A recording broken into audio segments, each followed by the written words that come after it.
everyone, welcome to our vlog. Today we're talking about something affects us all every single day, and that's ethics. Before we go, ay, philosophy class na naman to. Pero wait lang, we're keeping it real and relatable. We're talking about every small choices that we take every day.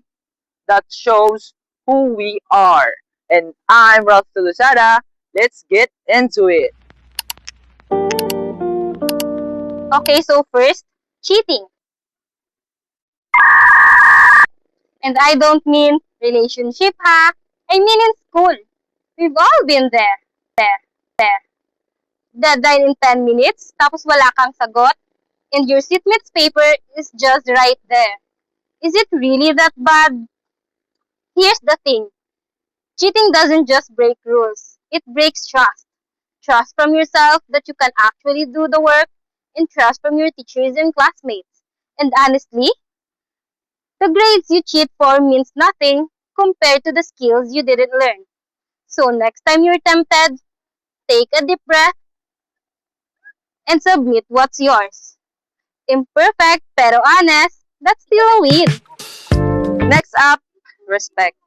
And this one's simple, but people still forget it. Respect means listening when someone is talking, not making fun of someone's opinion just because it's different from yours, and treating people the same whether they're your professor or the janitor in your school. A lot of us say we're respectful, but are we? Do we scroll out on our phones when someone talking to us? Do we laugh at someone behind their back? Respecting other costs nothing. And the cool thing about it is, when you give it, you usually get it back. Ganon lang kasimple. Thank you.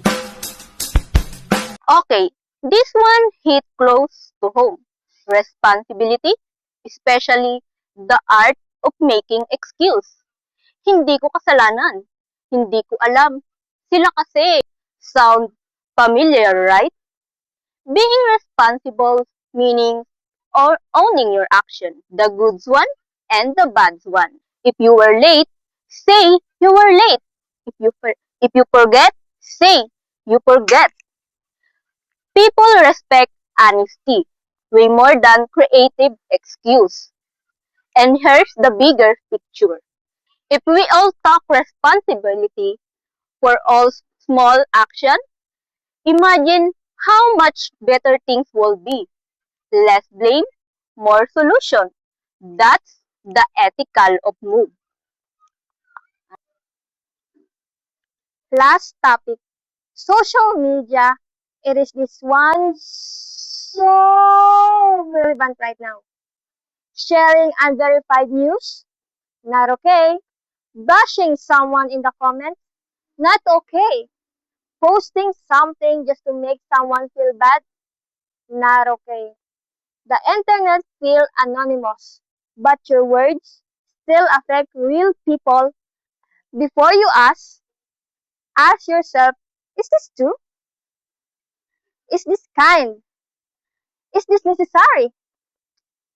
Being ethical online is just being decent human being.